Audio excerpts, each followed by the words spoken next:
All right. Pleased to be joined this time by our good friend Muhammad Abdellatif. We've had you on here so many times, man, that I kind of got your name. That's pretty good right there, man. Look, I'm proud of that. It shows that we've had you on so many times. You did such a good job.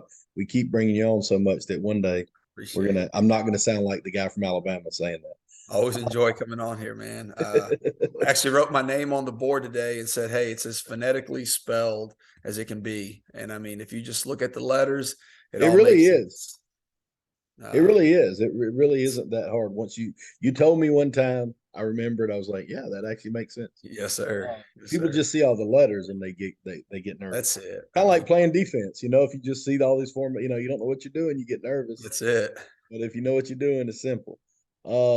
No, man, all joking aside, one of the best guys in the state here, defensive strength conditioning, been a head coach. Really always enjoy talking to you, learning from you, man. So I'm gonna get out of your way and let's talk about some Kennesaw Mountain defense practice. All right, good deal, man. So what we call ourselves D Block, Kennesaw Mountain High School defense. I'll go through it really quick. I mean, I think one of the first things to say is just before we get into practice is having a plan for practice and being adaptable and adjustable. You can always have a plan, but you got to have the ability to adjust when needed. There's no juice. Don't stick to the script. Do something to get it back. Right now, lack of focus, bad drill. Learn what to keep, learn what to throw out. Proactive with alternative plans. We're one of those schools. It seems like we're about to be in the minority right now of not having an indoor field, indoor practice stadium. So, you always got to adjust those practice plans, be proactive with alternative plans in the event of inclement weather. Obviously, you can't do the same things in the gym and the field as much as we like to think we can. Can't practice, show everything to the kids. So it's very important that we prioritize what needs to be shown and focus on what can cause the most problems. And then, the practice schedule that I'm about to get into, you kind of got to be able to deviate away from the weekly schedule when dealing with specialty offenses. This year we saw the straight T, the wing T, kind of from Harrison, which is a whole different offense. And then North Paulding gives you, more shifts and trades than just about any team in the state. So you see some specialty offenses. You kind of got to deviate away to make sure you can handle all those things. But I'm going to kind of go through it. I mean, I'm going to walk it through all the way from the time the kids get into the field house to the time they leave. First thing, Coach Carmine gets them in there into the team room. We talk for about 2-3 minutes, go over the schedule, kind of what we need to do, and then we go straight into pre-practice once we hit the field. Our pre-practice, nothing is full speed. It's kind of a jog through more than a walk through. We want to have mental focus, lock in for practice. And then for me, and I'll kind of get into the competition aspect here in a second, we want to compete as much as possible in practice. And I got a very, very, very competitive head coach that wants to beat me and the defense every single time we line up against each other and best on best, whether it's game 10 or game 1, preseason or spring practice. I mean, it gets competitive out there, and it's kind of what we want to breed within our kids. And so sometimes I have to make sure that I can put a stunt, a motion check, or whatever it is in that pre-practice before we get into competition. Typically Monday, we're going to do a front 7 blitz period. My front 7, none of them are there. There's no snappers, holders, kickers, returners in that group. So I go over there and we get our front 7 blitz for the week versus their top formations. And essentially what I'm talking about top formation is, do they use a tight end? Do they use an H-back? Or are they all just strictly 10 personnel? Or are they strict, heavy 21, 12 personnel, whatever it may be? We'll talk about the D-line stem and movements for the week. And then a special check if needed, unbalanced, tackle over wildcat. While we're doing that, DBs are doing motion check coverages for the week. And then I have another coach who I don't need to go over the front 7 blitz with because I trust that he knows it all already. He's going to go with the young kids, and they're going to work turnover circuit, ball skills, tackling, whatever it may be. Tuesday, Wednesday, we either continue on with this or we have a fix-it period. And I like to do the fix-it periods from the day prior, or just everybody get 10 extra minutes of indie. And that typically goes for 8 minutes. And then we have team flex. I'm strength conditioning, so I run our stretch and speed. And so we're still this is kind of our conditioning, but I like to think that we practice at a high tempo where that takes care of the conditioning. And I want to get some true speed and agility work, Monday, Tuesday, and possibly some Wednesdays early on in the season and preseason for sure. But dynamic warm up, I mean, I got it down right now to where it takes 5 minutes and we're moving, we're getting after in 5 minutes, and then we're doing change of direction, acceleration, not really working so much deceleration at this point. We may at some point, but it's about 4 minutes of change of direction. That could be half shuttles, shuffle sprint, and then we may just work on some bursts. And then we do max effort sprints. I'll give them 8 minutes, and they have 3 full 35-yard sprints. Start the clock at 8, and then at 5, and then at 2, and that kind of gives us enough time to do our Mustang jacks at the end, and then we get straight into competition. Tuesday, kind of same deal, change the direction, acceleration after dynamic warm-up, and then we get some longer runs. Monday's our heavy leg day in the weight room for the week. If we're going to go heavy, it's going to be on that Monday, furthest away from Friday night. And so I still like to get those shorter bursts, those 35-yard sprints where I can give me max effort in those. These, we're getting a little longer run, 2 100s or 450s, but they're going to do 200 yards of curved runs. And then we're either going to do 10 times 10 sprint, come to balance, which is now working the acceleration, deceleration, 5 times 20 sprint, come to balance, which that means they're going to stop at 10 yards or 20 yards, or we're going to do 6-second runs, 4-second runs, whatever it may be, depending on where we are in the season. And basically what it is, I blow the whistle, they sprint for that amount of time, and then when I blow the whistle is when they can kind of decelerate into the other side of the field. And that typically takes about 17 minutes. I'm pretty good about staying on schedule and keeping it at that, knowing what we got to do in addition to what we're doing in the weight room. And then, we start competition. We start with competition. I mean, that's one of our, pillars in the program. We want competition to start practice. It could be 5 to 10 minutes. It's kind of Carmine, the head coach's discretion. Early on in the year, the big competition is take 5, get 5. And basically what it is, he puts the ball down on the 20-yard line going out. Offense has to get 5 yards. They get, 5 plus. They move the ball up 5 yards. If they don't, they got to move the ball back 5 yards.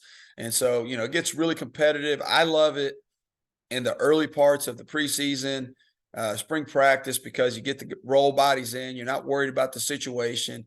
Do your dang job, and then just play some football right there. During the season, I love this. I either stole it from Joey King or Jamie Abrams. I know one was 2nd and 8 and one was 1st and 3rd. I can't remember who to give credit to for which one. I'm sure they probably took it from somebody else. I mean, that's what we kind of do as football coaches, kind of thieve from each other. But 1st and 3rd is great. You start 1st and 10. You get 7 yards. Now it's 3rd and 3. So now you're working some situational stuff right there. You get 2 yards. Now it's 3rd and long. And, that can definitely dictate the play call on his end and my end. And, gets really competitive. Kids really, it sharpens the kids as well, because now they're seeing, okay, what do we do on 1st down? What do we do on 2nd down to set up 3rd down? And what's our focus here? Red zone, 2-minute, and then we can do toughness where we just change it up and say, hey, you know what? We're going to call out certain kids and they're going to compete. You can do Oklahoma, King of the Mountain, board drills, etc. It could be best on best, O versus D, predetermined, or call out, however you want to do it. Just keep it fresh at practice. But, it's always good to have competition. And if you can add toughness in, it's great. I threw this in here. This is what I call box drill. A few years ago in 2020, we were on a 19-game losing streak. We went, lost the last 4 games in 28, or 5 games, excuse me. And then we went 0-10 in 2019. And in 2020, we played really well to start the year, blew 2 leads, played Alatoona to the wire in a 1-score game in the 4th quarter, and then they kind of pulled away a little bit. Played Sprayberry, and they just whooped our ass.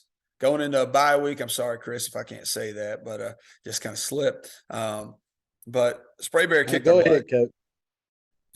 Sprayberry kicked their butt, and we realized, hey, we got to get a lot tougher. We weren't setting the edge and weren't tracking the football. We weren't winning one-on-one matchups. So in this drill, the way I got it set up is this can be best on best, O-line, D-line, and it's a board drill, but he's got to get off the block. So it's kind of in that Oklahoma range now. Here's your fullback, H-back, and when we're in pads, this is full speed. He's got a pad, hand shield, and he is trying to obliterate the linebacker, safety, corner, whoever it is. And, I mean, just trying to destroy him. And we've had plenty of instances where this guy mauls him, and he just has a clear run through into the end zone, too fast for him, doesn't ever make him pat his feet. And then, there's other times where he does a beautiful job, come and set the edge, hard joint. So whenever we're in our zero coverage, man coverages, that's the times when we ask it or setting the edge on the perimeter. And he's got to track the ball on the backside. This is just the freshman class walking through it for the sake of the clinic. They know which direction they're going, or I tell them. So he gets off the block.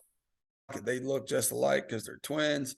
Here's another angle of it. But this is a really good one. We call it box drill. I felt like it made a huge difference in our program. Our kids really started to play way more physical once we put this in, and you get a lot of bodies rolled in there in a hurry. And then, this was kind of our weekly practice in 2021. We were a varsity JV split. So we kind of had a 40-minute varsity JV split on Monday. We worked some tackle, turnover, pursuit, heavy Indian group, formation, alignment. Tuesday, 50 minutes, a little longer work day. And then Wednesday, we did a lot more team. This past year, and I think this is kind of where we're becoming as a program, is we're getting really close to developing depth on both sides of the football.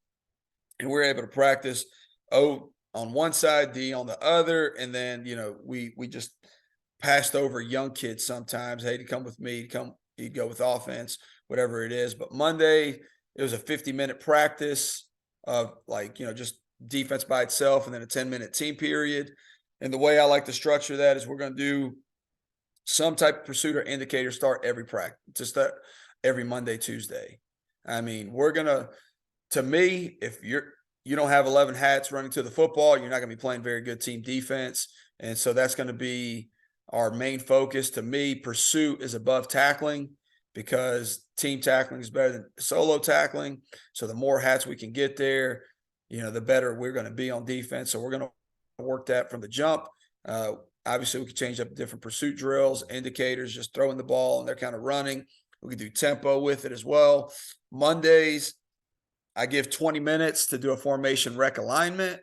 Being in 7A, 6A football, there's a lot of carryover from week to week. A lot of offenses that are similar. We're going to talk key personnel, key plays, but sometimes we don't take the full 20 minutes to go over it.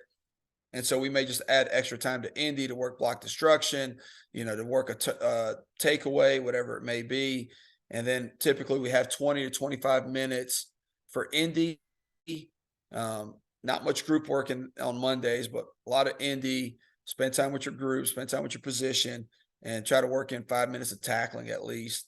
And then during our team period, I get 10 minutes. I'm going to work top 3 formations. We're going to work the top runs, top pass concepts, and may throw in a gadget play. I didn't put this on there, but on Monday, offense goes first, and then scout team will go. So typically what I'll do is I'll take the defense, we'll stay on the other end, and then I'll pull the scout team offense and kind of walk through whether it's the script or formation, whatever it may be, so they can – normally we feel a little bit better on Monday with that walk through and then straight into the team period. Kind of like more of like what we were doing in college, but it's one of the first times I've been able to do it at the high school level. Tuesday, we get a 50 minutes, just same thing, but instead of 1 minute, 10-minute team period, we get 2. We're still going to start off with pursuit indicator.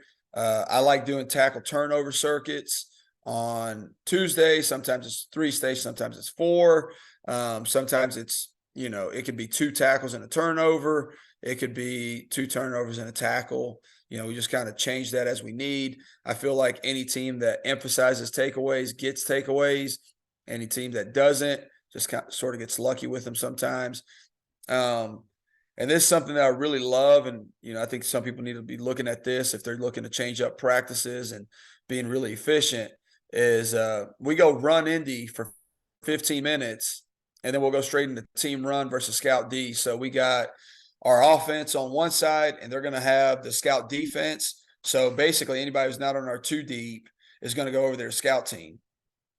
And Carmine always goes first. The offense always goes first.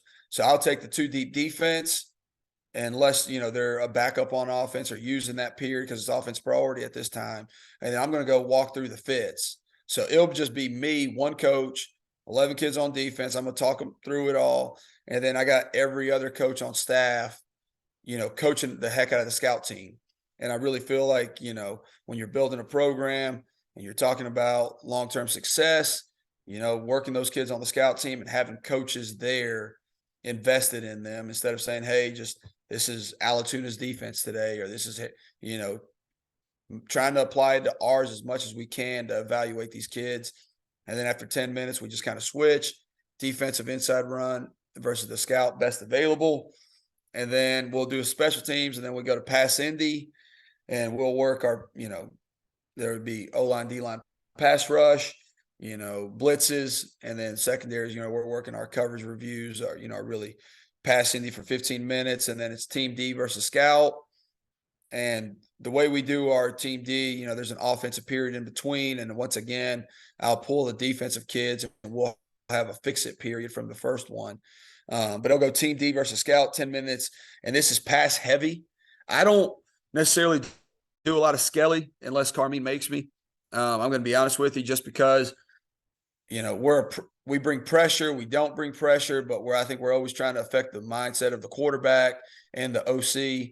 And, we're a vision team. So I don't feel like Skelly does what it should for me and my defense. And, our scouts and quarterbacks, or whoever it is in 7-on-7, Skelly's going to manipulate the crap out of us where they wouldn't do that with, the added rush. So I'll go pass heavy. And then I also will throw runs in there. I'll throw screens just to keep us honest, to make sure we're really reading our keys. And same thing for team D versus scout. With the run heavy period, we'll throw in a couple passes, screens, bootlegs, play actions, just to kind of make sure everybody's reading their keys and staying true to what we're supposed to be doing. Wednesday, we have a 15-minute priority period, Indy, and basically this is at my discretion. I kind of evaluate what we've done Monday, Tuesday, and in that 15-minute period, I'm going to decide what we need to emphasize before we get into team. And then we'll do a 10-minute Skelly period. That's Carmine's doing, not mine, but you got to make it work. And on the other side of the field is O-line, D-line pass rush with the running backs. And then we have a 10-minute D period, and that's kind of, just a mix of everything. And then I have a fix-it period. And then we have that 10-minute team D fix-it period as while our offense is on the field. So it's just a walkthrough. And then I got a 10-minute defense period where we repeat plays that have been giving us problems, whatever it may be, and then working on our goal line defense. Thursday, we come in at 6:30 to 7:40. We're in shells. We got a 15-minute cleanup period, final reminders. Once again, I think it's just evaluating what we've done during the week to determine what needs to be done in that 15-minute cleanup period. And then we have a pretty long script that includes all the special teams, offensive plays, defensive plays. We are in shells. It is, it's lighter than thud, but, we're trying to get after it a little bit. And then we got team breakfast after practice before school starts at 8:20. All right, so that was kind of just the overview of practice. And if anybody, has questions after this, you can just kind of hit me up. I'll put my information at the end of this. These are some of the DB drills, everyday drills that I want to talk about. And I'll kind of just go through them as we're here. Just the back pedal. So for the sake of the clinic, I just went and pulled out. This kid is going to go to Concordia in Minnesota as a corner.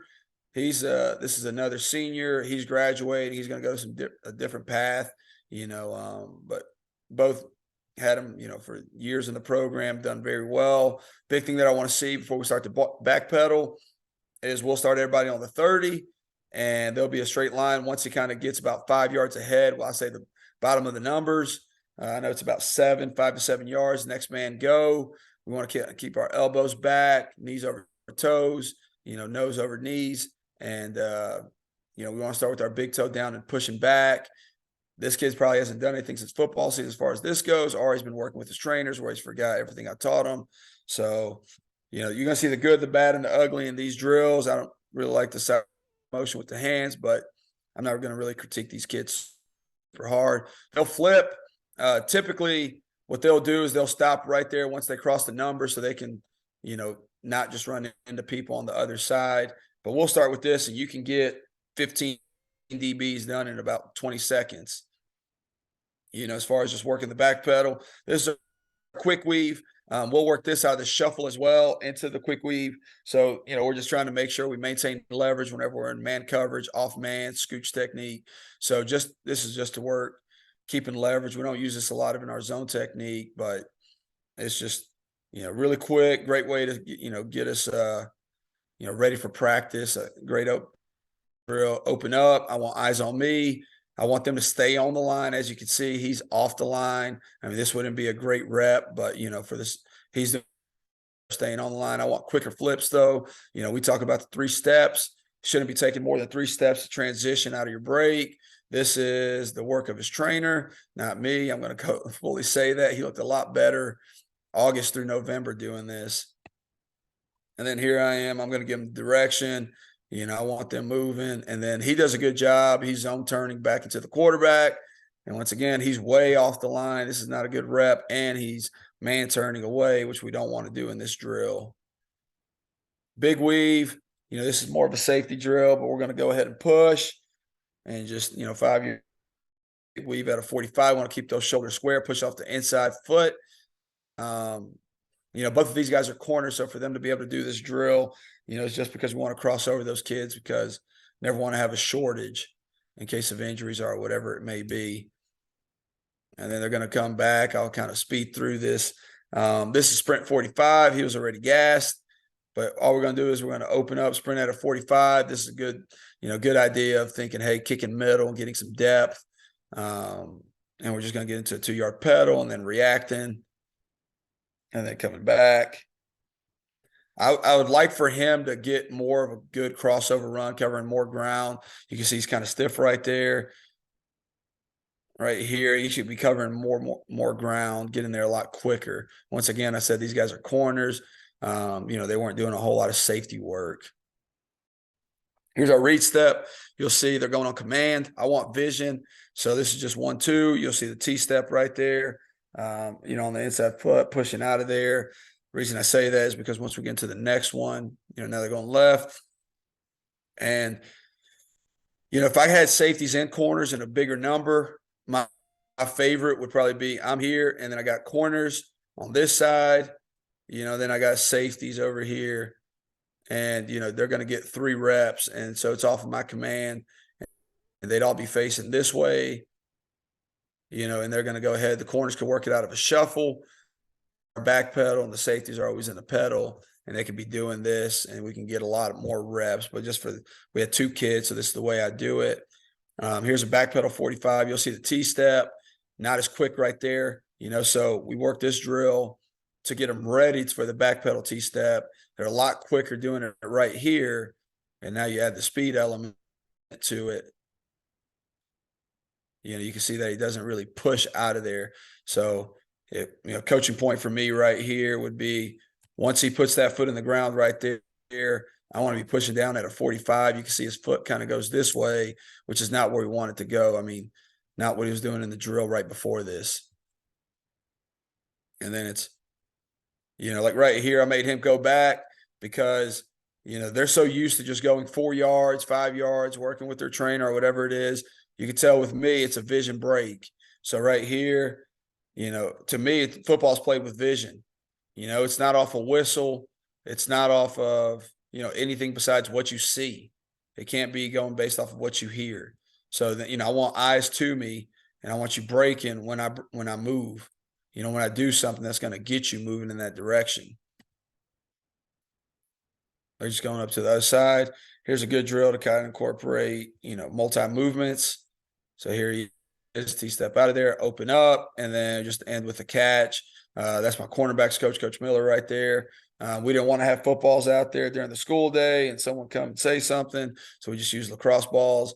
But this is a great drill. Once again, it's going to be based off of vision. I'm sending them back. There's the break. Not a great break. Wants to kind of push back. And then that's why Micah didn't know if he was supposed to go. But here he is. Push out of there. Open up. Good vision. And then finish with a catch. Here's back pedal 90. Now, if you notice right here, when they go to their right, one of the big coaching points right here is we're still going to start in our pedal. I want that big toe, on the front foot in the ground. Excuse me. Sorry. Hold on. There it is. Yeah. I want big toe in the ground. And then when we get the break, I want eyes down. So I tell this corner right here, I want your eyes to the ankle and then climb to the hip. Eyes to the ankle and then climb to the hip. This is a 14-second clip. You get right and left, next group in. So you can get a lot of reps. You can go 4 at a time on this. But I want eyes to the ankle because if your hips are up, your eyes are up, your hips are up, you're not getting out of that break quick. You see both of them kind of snapping their vision down, working to the hip, and that's going to help them close the ground to the whole deep 5. Both of these, I thought these were both poor reps. Things that I would be looking for. It says my internet connection is unstable. I would like for these guys to kind of rip that inside elbow, turn and run and then look back instead of that. And then here they are going to the other side. That's a little bit better. And then from there, we'll work the speed turn. You'll kind of see this in one of the ball skill drills. This man's feeling it right here. He's been, first time doing something in a minute. Better get ready if you're going to go play in Minnesota. But there's a speed turn. Once again, I've trained this young man right here. He wanted to go on the whistle because that's kind of how the trainer did it.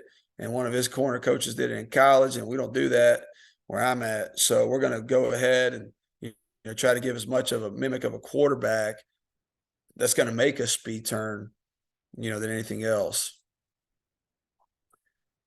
Here's a couple drills that we work. This is a cover 2 run support drill. So we're going to go ahead and we're going to line. We may line up, depending on the number 2 receiver, depending on the strength of the quarterback. This quarterback right here, he just had shoulder surgery. There's no way he's making that whole throw. So we can move him in a little bit. But what we're really looking for right now is, hey, it's cover 2. I know I'm a support player. Safety's going to have over the top. So right now, if I get any flow right now, I got to trigger. And we're aggressive with that. We're aggressive. We get flow this way. We're going to trigger. And I want to cut him off at the hash. I want to get those shoulders square. You'll see him do a good job of it. He was actually a really good run support corner. You could tell he's about 6'2", 180. But, he come down to strike you. But, he did a really good job keeping leverage. We want to get those shoulders square.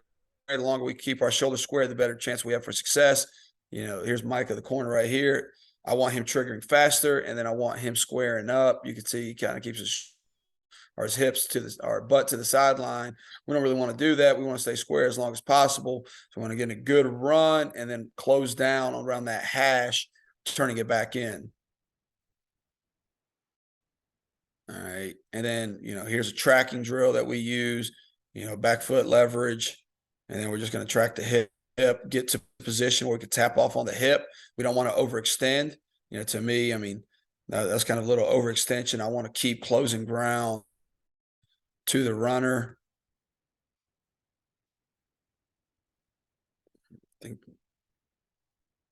Keep closing ground.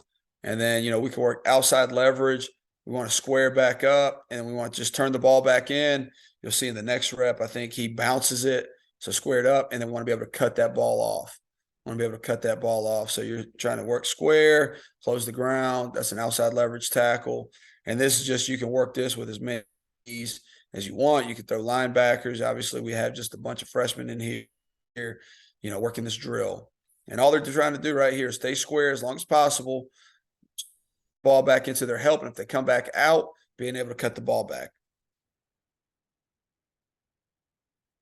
Now here's, you got inside leverage. Now we're just going to work his butt to the sideline. I can guarantee you I can make the tackle on him and not very many other people. But Yeah, so here we are. We're going to work bottom of the number, top of the numbers to kind of give ourselves a good landmark right there. I want this guy to stay more square. You know, I thought I showed him how to, but what you show is not always what they do. You just got to keep repping it. But this is a drill. I mean, obviously you can get a whole lot of reps on, and obviously it's very applicable to what they're going to do on a Friday night. Um, I think this one's a better rep. And if he's going to cut back, he's got to go through our body. He's got to go through our body. So I love working these leverage tackles, but because to me, I mean, you can go back and chart the big plays that you've given up. Most of the time, it's because somebody didn't keep leverage.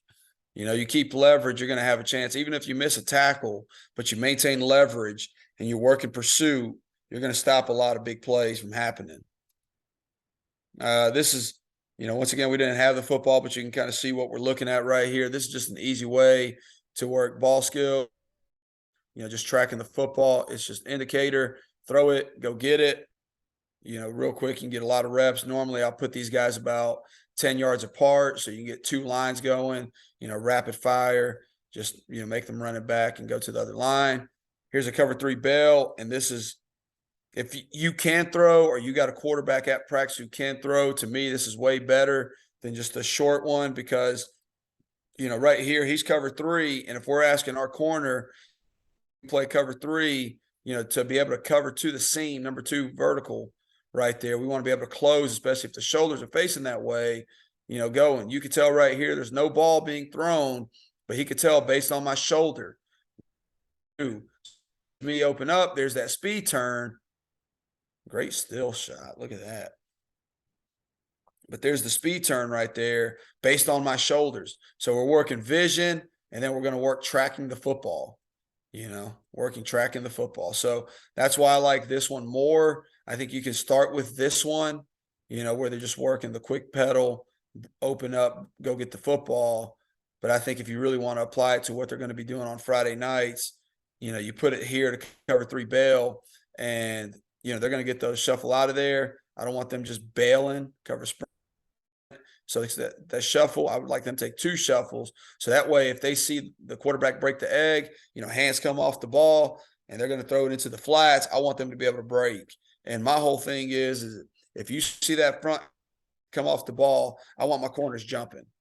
And if the quarterback still has it, grab the piss out of the receiver, take the 10, 15 penalty, and we'll live with it. Obviously, the ball ain't out if you don't see it. So just grab the receiver, take your pass interference, take the holding, and just play the next play. Here they are working a safety drill. So middle of the field, here they are, the middle of the field safety, work that pedal. Obviously, like I said, this is a corner, but you kind of get the idea of it. You get your safety kicking. I'd want him to probably get to about the 20 before he even gets to his pedal and then react to the football. And you can tell, once again, it's based on the shoulders of the quarterback. There he sees me turn, he's going to keep running. And so you get good vision, good breaks, and you can keep rolling. I just threw on some extra tackles. I know I got about 30 minutes. I wasn't sure how fast it was going to take for me to go. You're working your inside, outside leverage. You get a lot of reps. You can do this, year round. You don't always have to wait till you're in pads to work your leverage. 2-on-1 vice. We just want to stay square, close the gap. I thought that was an overextension. One of the coaching points that I always have is if you see that the ball carrier is attacking someone else, that's the time where you never slow down. If you know his vision's on the other defender, then you just never slow down, keep closing the hip. And this is something you just continue to work. For some of these guys, I mean, that's the first time they've ever done it this way. We normally don't work our D linemen, big 2-on-1 vice tackle just because they really don't do it much. This is probably one of my favorites for the corners and safeties to work together. So safeties, when they're down, and then, you got your corner. Now he's breaking. He's got to turn the ball back in. All he's got to do is maintain leverage. This guy's sprinting and making the tackle. Here's one of our turnover circuit drills, mirror the hands. Everybody works this whenever they blitz, just trying to get their hands on the football. Mirror the hands of the quarterback. and then bad ball, just being able to catch tip passes back it. And I'm just, throwing it all over the place, ugly footballs, just trying to get them to move. Tackle strip, this is obviously one of the oldest drills in the game. Knock it out, next guy scoops it. I think this one is a good one. We've probably had 3 forced fumbles off of this right here.